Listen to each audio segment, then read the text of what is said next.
Sarah El Abed, comment vous est venue l'idée de poser votre caméra, de filmer ces femmes sans filtre dans ce salon de coiffure en Tunisie? C'est un peu compliqué. J'avais très envie de parler de la condition de la femme en Tunisie depuis un moment déjà. Il y avait les élections qui arrivaient aussi, donc j'avais très envie de traiter de ça en parallèle. Et étant jeune, j'ai passé mes après-midi chez ma grand-mère, et passer mes après-midi chez ma grand-mère se terminait tout le temps par passer mes après-midi dans le salon de coiffure de Saïda, donc le salon où je suis allée tourner. Donc, c'est avec un peu ce regard de spectatrice que j'ai eu envie de me placer dans le salon et en fait de capter toutes ces conversations post-révolution, pré-élection. Parce que pour y avoir passé énormément de temps, je me suis rendu compte que les conversations qu'elles avaient quand j'étais plus jeune ont évolué et elles se sont mis à beaucoup parler de politique. Donc, en y retournant un peu plus âgée, je me suis rendu compte qu'il y avait vraiment quelque chose à faire là-bas parce que c'est un endroit vraiment très riche. Ouais, c'est vrai que ce qui est assez frappant dans votre court-métrage, c'est qu'on a beaucoup dit à juste titre que la Tunisie avait été un laboratoire démocratique. Il suffisait de s'y rendre pour voir les débats, les échanges qu'il y avait sur la religion, sur la laïcité, sur le socialisme, sur le libéralisme. Et en fait, c'était pas terminé. On est en 2019 lors de la campagne présidentielle et en fait, ça continue. Oui, ça continue et c'est pas prêt de s'arrêter, je pense. Et je crois, en fait, c'est peut-être mon amour de la Tunisie qui parle, mais j'ai l'impression qu'on passe à travers une période assez compliquée et difficile en ce moment, mais les Tunisiens je pense que c'est ce qui les démarque peut-être et qui a fait en sorte que la pré-révolution est assez différente du restant du Maghreb, peut-être de par cette force de caractère, cette volonté et cet amour du Tunisien pour la Tunisie. Alors les débats sont parfois houleux, très chauds, hein, ça s'enflamme. Par exemple, quand une jeune fille dit qu'elle veut voter Ennahda, c'est le parti conservateur tunisien. Alors là, les personnes plus âgées qu'elle ne comprennent pas franchement. Il y a presque un choc générationnel, quoi. Ouais. Absolument, puis on me pose souvent la question, on me demande même si j'ai demandé à cette jeune fille de dire ça pour créer un émoi dans le salon. Et comme si ça n'existait pas.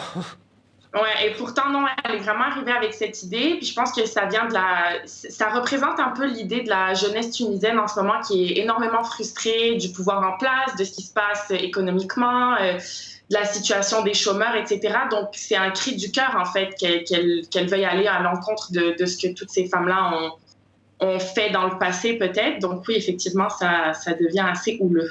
Voilà, des débats acharnés, houleux autour d'une cigarette ou d'une mise en pli. Quels sont les autres thèmes d'ailleurs qui sont évoqués comme ça furtivement? On parle beaucoup de politique. Je pense que c'est pas mal le truc, mais beaucoup de féminisme. En fait, moi, c'est ce que je voulais montrer, c'est à travers le quotidien, montrer que la femme tunisienne est une battante et qu'elle est foncièrement féministe et qu'en fait, cette perception qu'on peut avoir de la femme arabe est complètement erronée. Donc, c'est vraiment à travers ces conversations, cette force de caractère, cet humour, je pense qu'on découvre ça. En fait. Eh bien, on va regarder un extrait, en tout cas, de votre court-métrage. Il n'y a pas d'heure pour les femmes. Et les bureaux de vote ouvrent dans 1 heure en Tunisie, premier tour de la présidentielle et beaucoup d'incertitudes quant à l'issue du scrutin.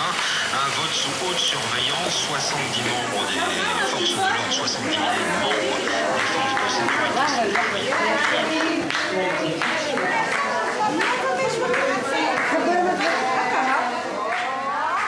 Il n'y a pas d'heure pour les femmes. Non. Sarah El Abed, ces femmes, elles ont accepté facilement de se laisser filmer?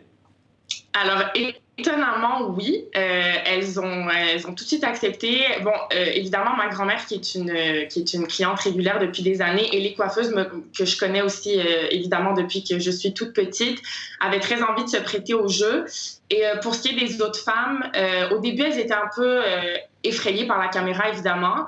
Mais quand elles ont compris l'idée derrière le documentaire et qu'elles ont compris que c'était en fait une célébration de la femme tunisienne, elles ont toutes eu envie de participer puis d'y mettre un peu leur grain de sel. Donc, ouais, ça s'est fait assez facilement. Ouais, le générique de fin est assez sympa, d'ailleurs. Je crois que c'est votre grand-mère, non, qui est au générique de fin, notamment. Ouais, c'est assez drôle. Je laisse les téléspectatrices et téléspectateurs regarder. Comment il a été reçu, votre film, par le public?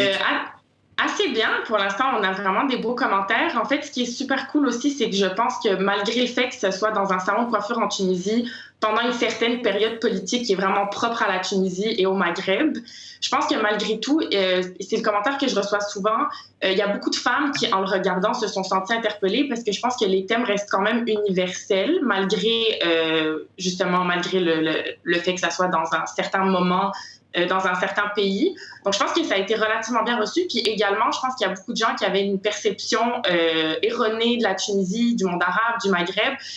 Surtout ici, au Canada, on est plus loin du Maghreb, par exemple, que la France. Donc, pour beaucoup, ça a été une découverte. Découvrir un pays, une culture, une histoire qui était ouais, c'est un peu méconnu.